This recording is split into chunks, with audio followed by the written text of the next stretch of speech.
मीरा, ओ मीरा, मेरे मुन्ने को कहीं देखी हो? सुबह से नाश्ता भी नहीं किया, ना दूध पिया, स्कूल जाने का भी टाइम हो गया। नहीं माँ, मैं तो नहीं देखी। सुबह से तो बर्तन ही मांज रही। माँ, मुझे भी पढ़ाई लिखाई करने में अच्छा लगता, मेरा भी नाम स्कूल में दाखिला करा दीजिए। अरे वो छोरी बड़ी आई या स्कूल जाने वाली, घर के काम काज अच्छे सीख ले, यही तेरी काम है। पढ़ लिखा के क्या लेटर बनेगी। माँ जी, मीरा का भी स्कूल में दाखिला दिलवा दीजिए ना, स्कूल में पढ़ना लिखना बहुत जरूरी है। चल हट, पढ़ना लिखना तो लड़कों का काम होता है, आगे चल के घर की गृहस्थी संभालनी पड़ती है। अरे क्या हो रहा है? कौन किसकी जिम्मेदारी संभाले? और मेरे मीरा बिटिया क्यों रो रही है? देखिए ना डॉक्टर दीदी, दादी कह रही है कि पढ़ लिख कर कौन सा कलेक्टर बनेगी, चूल्हा चौकी सीख ले, ये चलकर आगे काम आएगा। अरे माँ जी, ये तो गलत बात है ना। क्या आप नहीं चाहते कि हम जैसी बेटियां पढ़ लिख कर आगे बढ़े?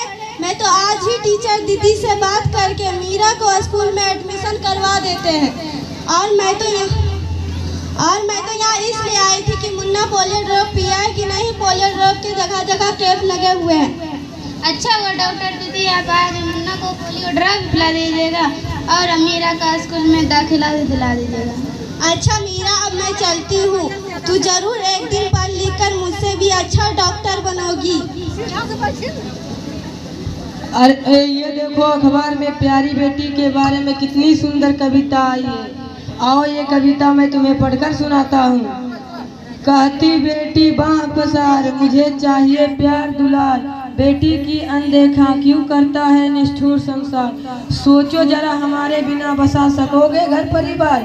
गर्भ से लेकर यौवन तक मुझ पर लटक रही तलवार, मेरी व्यथा वेदन का आभूष अस्थाई उपचार। जब माई जग में ना होगी तो तुम जन्म किससे पाओगे?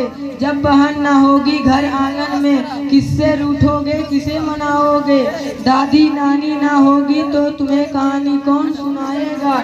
जब कोई स्वप्न सुंदरी ही ना होगी तो तुम किससे विवाह रचाओगे? जब घर में बेटी ही ना होगी तो तुम किस पे लाड लुटाओगे?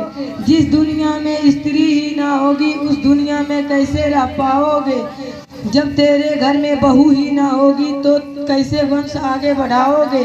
नारी के भी इस जग सुना है, तुम इस बात कब समझ पाओगे?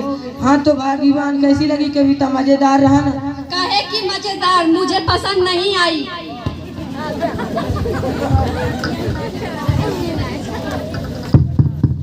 घर में कोई है? अच्छा वो टीचर दीदी, आप आ गए। हाँ, मैं ज़रा कुछ दिनों के लिए बाहर चली गई थी, इसलिए यहाँ नहीं आ पाई। डॉक्टर दीदी बोल रही थी आपने अभी तक मीरा का एडमिशन नहीं करवाया स्कूल में। ये तो हमारे सबसे होनहार स्टूडेंट है, हमेशा अच्छे नंबरों से पास होती है। मैं भी चाहती हूँ कि मीरा पढ़ लिख कर कुछ आगे बढ़े, लेकिन मेरी यहाँ सुनता ही कौन है। हाँ, खूब पढ़ाओ और बाहर भेजो। जब कुछ गलत हो जाएगा तो मुँह छुपाने की घर में जगह भी नहीं बची। अरे माँ जी, आप कहाँ की बात कहाँ लेकर बैठ गए? आप मीरा को कम से कम 10वीं तक तो पढ़ लेने दीजिए, आगे की पढ़ाई के बारे में बाद में सोचेंगे। क्यों दादाजी, मैंने सही कहा ना? हाँ बेटी, मैं तो कब से कह रहा हूँ कि मीरा को भी स्कूल जाने दो, लेकिन मेरा यहाँ सुनता है कौन? हम भारत की नारी है, नहीं किसी से लाचारी है। हम भारत की नारी है, नहीं किसी से लाचारी है। हम बिटिया एक दिन पढ़ कर दिखलाएंगे। हेलो,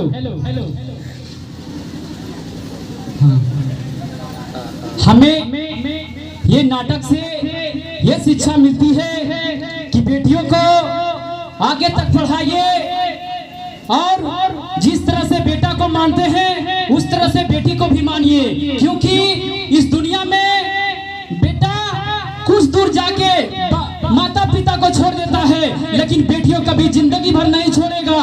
अगर कल बीमार पड़ोगे तो बेटा नहीं आएगा, लेकिन बेटी के एक बार बोलोगी बेटी हम बीमार पड़ गए, वो बोलेगी पिताजी मैं अभी आता हूँ, कल परसों नहीं टारेगी, वो अवश्य आएगी और देखेगी मेरी माता पिता किस हाल में है, तुरंत वो आएगी और देखेगी। लेकिन बेटा वो नालायक होते हैं जो कि अपने माता पिता को अपने सुंदर महलों में रहते हैं, लेकिन माता पिता को एक पत्थर पर सोने देता है। लेकिन मैं इस मंच से बोलना चाहता हूँ कि अरे दुनिया में सबसे बड़ी होती है तो माता पिता होती है।